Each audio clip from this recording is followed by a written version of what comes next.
Are you the only thing holding yourself back? This week on Carlie's Couch, we discuss self-sabotage, what it looks like, and how to move through it. I might not be the only thing, but probably the main thing. But we'll get to that in a moment. Hi, everybody. Welcome to Carlie's Couch. Thanks for rocking with us. Like and subscribe. Share an episode with a friend. This will probably be a good one to share with somebody. For the folks in our lives who are self-sabotagers. And, of course, take your own notes and worry about yourself first. Always. But definitely something to share. Carlie, hope you're doing well today.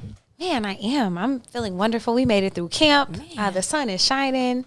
It is warm outside. I'm wonderful. How you doing, It's Lexi? warm, actually. It's so warm. I was kind of enjoying when it was gray outside. Oh, it was so nice. Yeah, because I do like when we have the grayness and then it gets sunny and then it goes back to being cool. But in general, I just spent a lot of time on the East Coast and Texas, and yeah, they got it. Like, just sweating all day for no reason is not really it for me. So I do enjoy these hot upper 80s, 90s degrees, but it's much different than the rest of the world. So kudos to y'all. I see why y'all be carrying the fans around everywhere. Enjoy. Yeah, y'all choose that violence. I do not. I don't. Yeah, I do not. I say the same thing about winter. But yeah, I do like this Mediterranean climate that we have out here. When we're not getting cooked, it's lovely. But anyways, so we finished camp, and our students, if y'all don't know what camp I'm talking about, change the tune. They end up doing a social justice business plan pitch.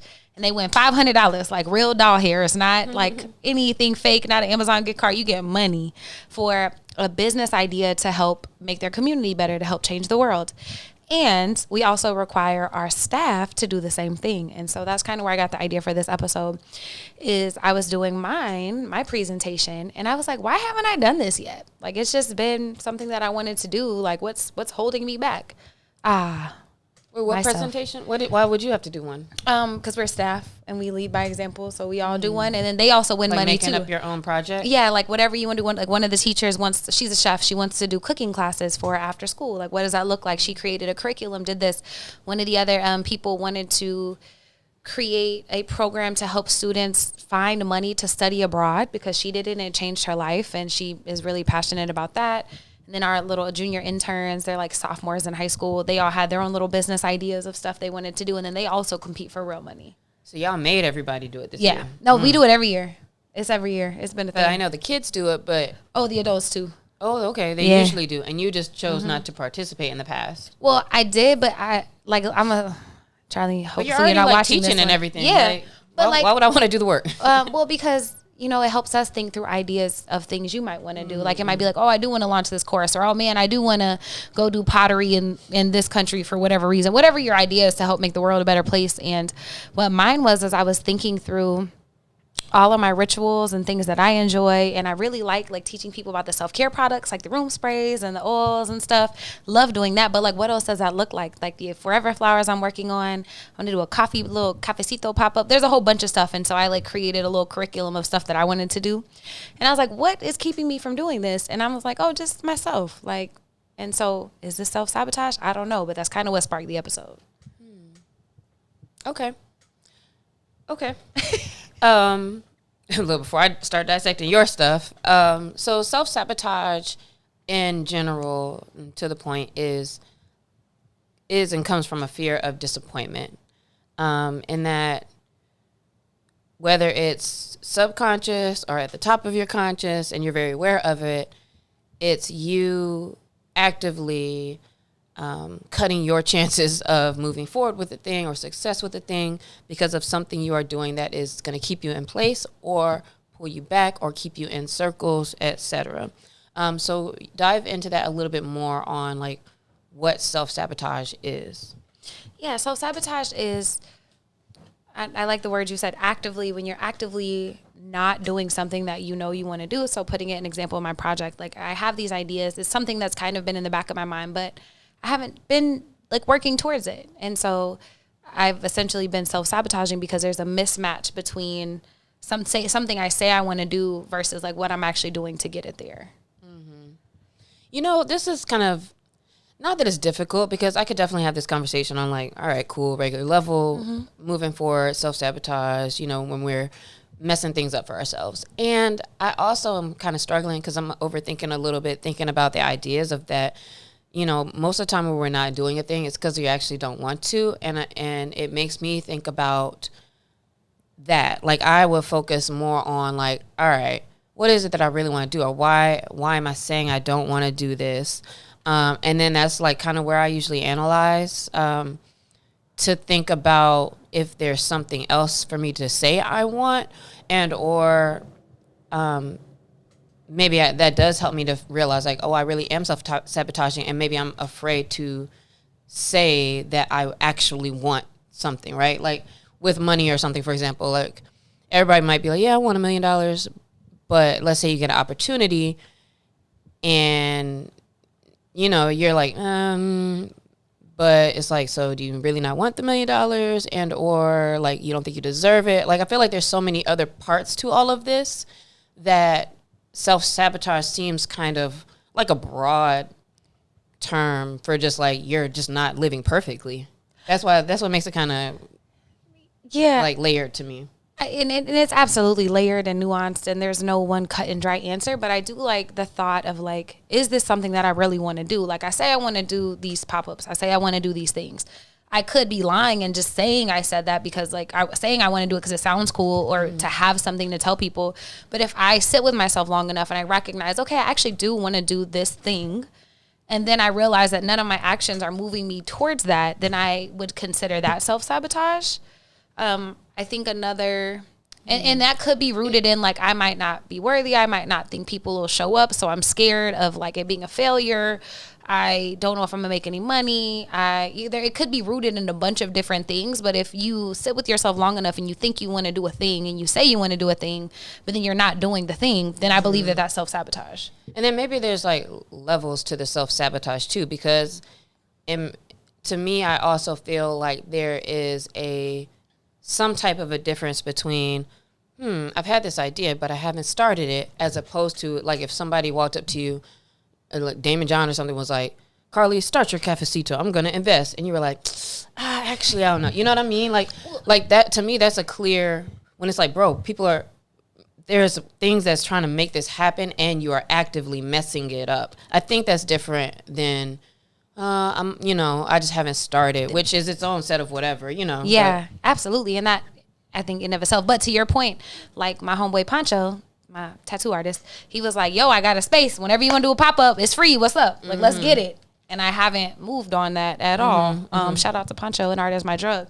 But yeah, I think about that too. And I think that's when I realized, like, why am I not doing this thing that I said I want to do? Yeah, I like those, like the more active examples, because I feel like those are the things where we're like, dang, I got what I need, and what's happening, or why am I still making certain decisions? So we'll get more into it, but in general, of course, all of the things Carlie just said, and just there being a mismatch in what you're doing and what you're wanting and saying you want to do is a huge thing. So we'll talk about, like, what it looks like in our lives, because we are going to go through all these different categories of life, and I'll definitely, like, put a little tag on the ones I know for sure is me. So I'm not going to say them now, because I know we're going to hit, like, so many different categories. And in that section, definitely think, like, check mark, that's me, or nah, I don't really, not that one. Because it may spark something for you that you didn't realize was you self-sabotaging. Yeah, because when you heard Lexi say, send this to a friend, you wasn't thinking about yourself. But there could be some areas in your life where you could be like, aha, this is my moment. And before we get into the categories, of course, it can be rooted in some of the similar things that all of our negative stuff is rooted in. Fear of failure, for sure. Traumas and low self-esteem, not thinking you might be worth something. Yeah, those are those unhealthy belief systems around relationships. It might just be relationships where you really struggle to feel worth or feel good enough, or any of that. Love, self, or career, self, etc. Can also be unhealthy coping skills in relationships and life matters, where you keep sabotaging, like, a promotion because you blow up people at work because you're not healed and not actively working on healing your triggers and what's going on and how you cope with things. Fear of judgment. Perfectionism, of course, that's always keeping us from just moving forward, as well as also fear of success and fear of happiness, because sometimes those are spaces that we don't know too much about, and so not sure what to do. And or maybe we're people who we always need a problem or something, right, to be dealing with, or some drama or something. So when things are nice and peaceful and happy, it's like, well, what am I going to do now? And then we self-sabotage. So let's get into it. The first category we're going to talk about is work and professional life. What are some ways in which we may self-sabotage?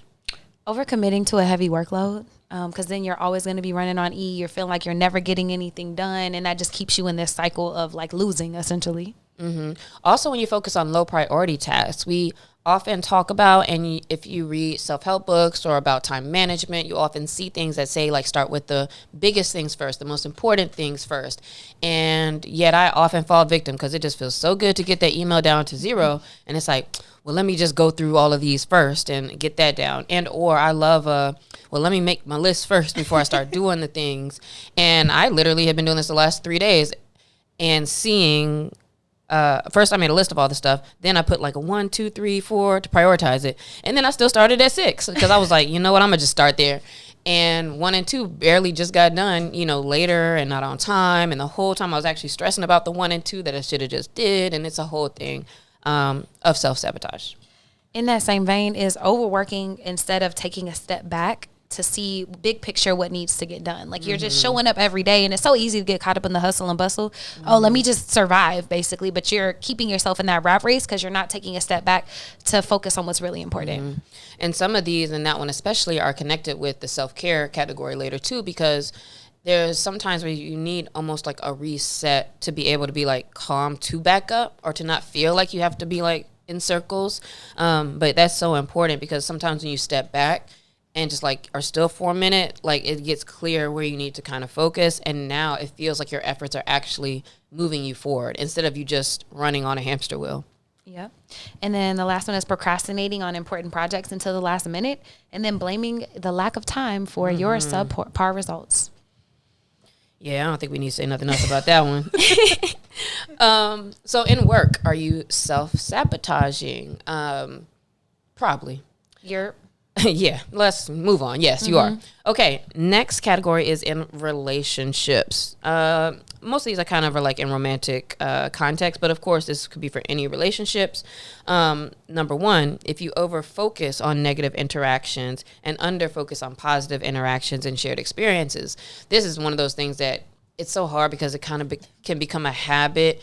It's easy to see with other couples, right? Where you're like, dang, I see, she's doing a really good job, but he's always nagging about this thing.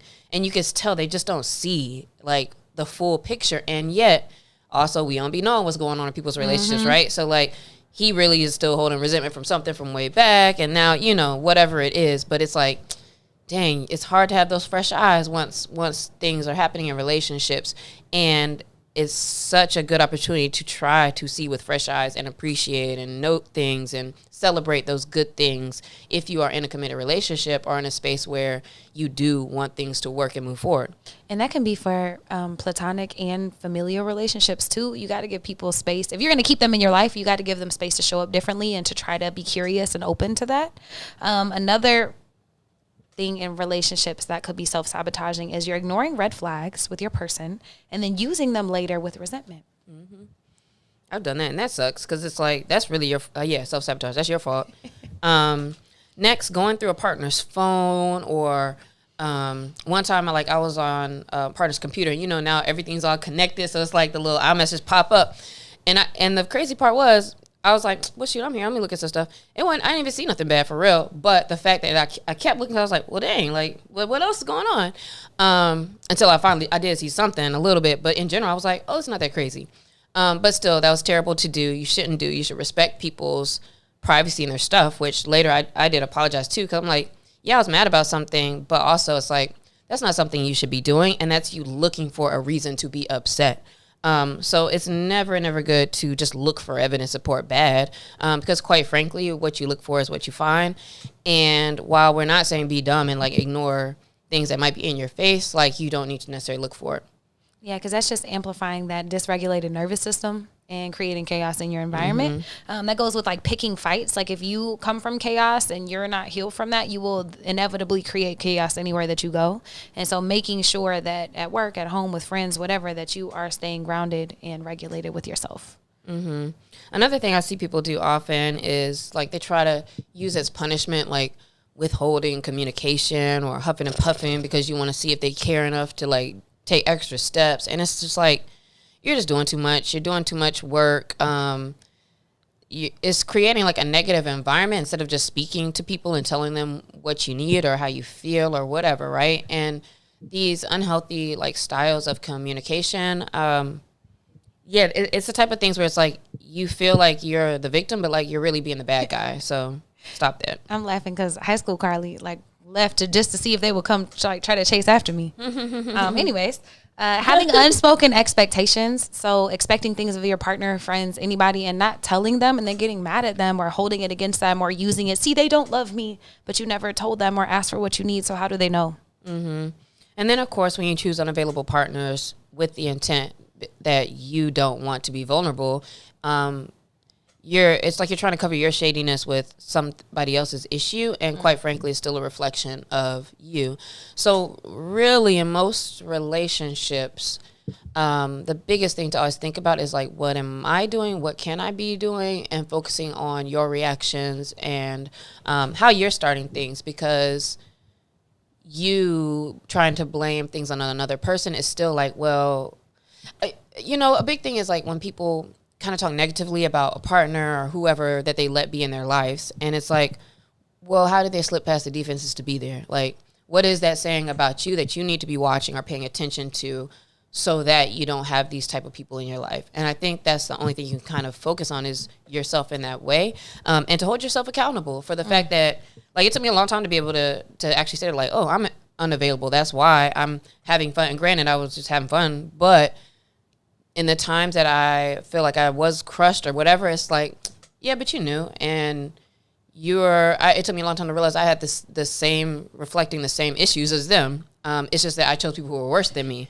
And then when I got with people who were more available, I was like, nah, this ain't it. And it took a while to be like, oh, I actually love being, let me not lie, but like, I'm better. So yeah. Next topic. Money, money, money. Money. All right, so if you're not checking your account, there's some self-sabotage around money happening in your life. Sorry, this is so random, but in the gym the other day, we were just listening to that Ludacris song, the fancy cars, the women, and the caviar. And at the end, when Cat Williams is like, pull up your pants. If your socks are white, you are not, what do you say? You are not a player or something. And then he was like, put your hands up. If you see white deodorant. And so that made me think of that, the way you said that. If you're not checking your account.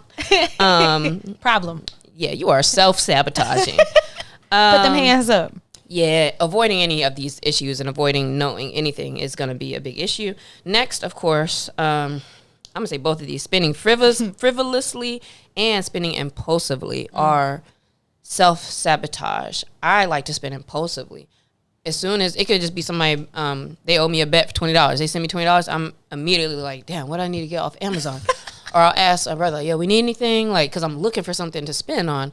And I noticed that. And I was like, Lex, like, you need to reframe to make it the goal of like, oh, how long can I hold on to this? And so I'm trying to work on that better. And one of my friends, shout out Eddie, was like, yeah, that Amazon cart, you just got to put stuff in the cart, but then walk away. And that way, it's like when I come back later or the next day, one time I had a bunch of stuff in the cart and I left and came back and was like, yeah, I don't even, I don't need none of this shit. Yeah, I didn't really need none of that. And so taking time there was perfect. Spending frivolously when you know you shouldn't is more so of the things where it's like you got hella apps and subscriptions, things you're not really paying attention to or using. I recently, when I just started using the YNAB app for my budget, the first thing you're doing is seeing where's all your money going every month. And I was just like, you know what? I could cut this. I could cut that. I can cut this. I can cut that. So I did like just cut as many things as I could and or changed, what I was doing. And it was good because it just made me even look at things that I wasn't even looking at. Yeah, which is nice. Anytime you're avoiding taking charge of your own money, so like you don't know how much is coming in, you don't know how much is going out, you don't know how much your bills cost or where you're sitting, Like whatever that's rooted in shame, anxiety, which a lot of times it is around money, like that is self-sabotage, because you cannot set yourself up for success when you don't know those things. And another example is like refusing to negotiate more money for your clients or your job, like refusing to ask for your worth. Yeah, that's self-sabotaging, especially when you probably feel resentful or are sitting at home like, oh, this is not worth it. You know, having all those types of thoughts. Meanwhile, it's like, what you going to do about it? In the next category, we talk about ways you may be self-sabotaging with your time. The first of which is wasting it by always trying to reinvent the wheel. This is a big one for me and probably for many people who might have a business or entrepreneurship, because like all these systems and things exist to a degree already, right? Like things are there, and it's about actually just falling into place with what you know has worked. But sometimes we just keep wanting to like think about stuff and recreate the wheel, etc. Yep. Another one is if you're chronically late, like not being intentional with your time, you are self-sabotaging. Now you stress because you're trying to be somewhere and you late, and now your client thinks you suck and that you're like not reliable because you're always late, and etc. Like you're never giving yourself enough time to do what you need to do and get places on time. You also might be a self-sabotager if you're constantly making life changes that require you to like restart and let me replan, and now I need to do this. And it's almost like you're always starting something or always planning something, but you're not really finishing things and you're not really staying in one space. A lot of people always need something new to think about or to do. But in those cases, you're kind of self-sabotaging because you're never really like taking it all the way there. Yeah. And then you feel bad about like not taking it all the way there. That's kind of like procrastinating. This is also setting yourself up for failure like that. Another one is bad boundaries. So if you are unable to delegate, if there are a lot of people in your life who defer all their decision making to you, if you are overdoing it in other people's lives, making all the decisions, doing all the emotional labor for your partner, for everybody else in your household, you're probably self-sabotaging because you're not focusing any of your time and energy on yourself. And lastly, if you spend most of your time thinking, overthinking, and then planning stage with things, then you're most likely self-sabotaging.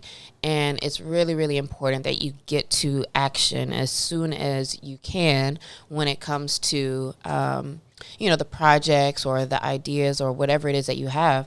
I was hearing something recently where they were like, if you get something really good idea or something sparked or something you know you should do, it's like go super hard for 24 hours at least, because a lot of times we'll get this idea and we'll kind of be excited and write it down, and then you don't really come back to it. So spend less time planning and more actually doing things, because then you're kind of feeling your way through but going much faster.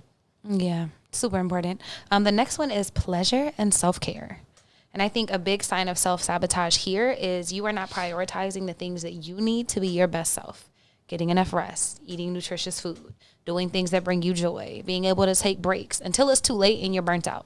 And then a lot of folks find themselves in a denial binge cycle. And so let's say you're going so hard for days, but then you're like, you need to rest, or you burn out. And now you're watching Netflix till whatever time in the morning. And then it's just like this weird cycle of you're trying to find time for yourself, but you're not balancing yourself out, and or maybe you're procrastinating, right? Like some of these categories can crisscross each other, but to the degree where you're not allowing yourself to get the recharge and the reset that you need to be productive. So important. Another one is if you notice you are not fixing the roadblocks to your happiness. So for example, you're a photographer, you love taking pictures, but your hard drive is full and you haven't bought a new one. You haven't given yourself any space to put new photos. So now you can't take more photos, and now you're missing out on joy because you're not doing the things you need to set yourself up for success. I do that sometimes where it's like while I'm thinking about something, I might buy a thing or start doing a project, but then it's like weeks later it's still not finished, or I never actually used the thing or did it, which goes back to also it's just being so important to just like get right into things. Another one is holding back from doing the things that you want to do. When you have I can't thoughts, so for example, like, I can't do a thing until something else happens. Those are always limiting thoughts that hold you back from moving forward. If I can't go to this dance class because I don't want anybody to see how I look, then you're most likely not ever going to start taking the dance class. And you just got to do it. Another one is taking yourself out of things, like throwing the baby out the bathwater. Like, I'll just work out tomorrow because like my goal today was 10 miles, but I only have time for 3. I'm just not going to do anything. When you could just do the 3 miles and keep it pushing, like do better tomorrow. Yeah, sometimes it's like we're just using that as an excuse that, well, because I can't do a full thing or I can't do, X amount, that you're not going to do it at all. And then just ending up not doing anything. Lastly, blaming other people's involvement for what you're not doing. This happens a lot with people I've seen with like going to the gym, for example. Like, oh, nobody wants to go work out with me. And then you just never end up working out. And it's like, well, you go work out. Like, you don't need other people. And if you're depending on other people for you to get started, then that's really just self-sabotage and using other people as an excuse. So don't do that. So did you notice yourself in any of these categories? I definitely saw some of mine, especially with like setting up systems for success. Yeah, I be self-sabotaging around those things. But if you did notice, how do we actually start to move past it? So that like now we've heard all these categories. We've heard a bunch of examples. You've thought through it. You sent this to a friend who is now thinking through it. So then what do we actually do once we figure out like, oh, that sounds like me? Think about the patterns. So if you're like, often at nighttime I am like falling asleep on the sofa watching XYZ. That's something I kind of fell into at a certain point. And I don't know what changed that, but like, I don't know. It's like, how do you just make yourself get up and go to sleep? And or why is it that I feel like I have to have this time? So now you have to back up into other things. It can be like a little rabbit hole. But then you create a plan, right? Because I first notice these things, and I'll maybe write stuff down in a notebook if I notice things that I might want to pay attention to or look at. And then a plan that pushes for execution, pushes for you to do something actionable, and to notice in what situations tend to trigger you, so you can kind of think of or be aware of like, okay, when this happens, or if I'm in this situation again, I'm going to try, X or do something differently.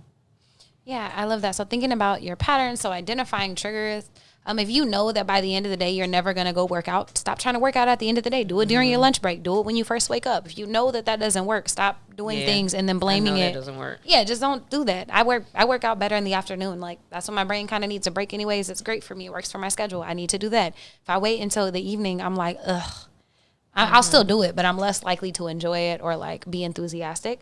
But then thinking about like, okay, so when I get triggered, let's say that you notice that you self-sabotage in relationships and you be blowing up on your partner. So now it's like, okay, whenever I feel triggered with my partner, I'm going to take a breath and a pause before I say anything crazy back to them or before I say anything.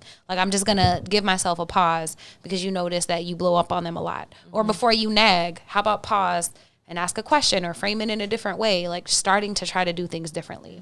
Or like that example before, like before you hit buy, let it sit in the cart for 24 hours. Like, see if you really need it. Just whatever it is, you can come up with something. And then, of course, having self-compassion, kindness for yourself. If you're in a space of, like, shame and blame, then usually nothing really good comes out of coming from that space. And if you can kind of meditate on the fact that you're already whole, you already have what you need, and I'm going to figure out how I can make sure I get to the gym, every day or do whatever you're going to do, right? Like you make your plans coming from that kind of a space. You're going to be more successful than trying to shame yourself out of it. Yeah, treat yourself like somebody you love. I'm in that same vein. I got that from my therapist. So you can talk to a professional because that's super important and gives you a space and maybe some tools and an outlook that you and your friends might not know and might not understand. And they might be able to see something that you don't for what triggers you and maybe how to deal with it. And I think the last thing and one of the most important is just aiming for 1% every single day. Like, is there one decision you can make? Is there something you can implement that helps you get a little bit better every single day instead of trying to feel like you have to automatically be perfect and get everything correct? So we hope you've enjoyed this episode, that you listened carefully and that you took some notes. So this week you think about and notice places where you might be self-sabotaging and then go through some of these ideas as a way to make yourself more aware of them and come up with a way that you can move through some of them and see how much things change, even with just a little bit more action in certain spaces or with a little bit of a different type of plan or change. That's often what really is what sparks us to move forward and to keep doing a thing when it's like, oh shoot, it does work better when I just pop up and go do my workout. And then once you start seeing those results, it becomes something that you're happy about, as opposed to being in a cycle of self-sabotage. So think about that this week. We hope you enjoyed the episode, and we will see you next time. Bye, y'all.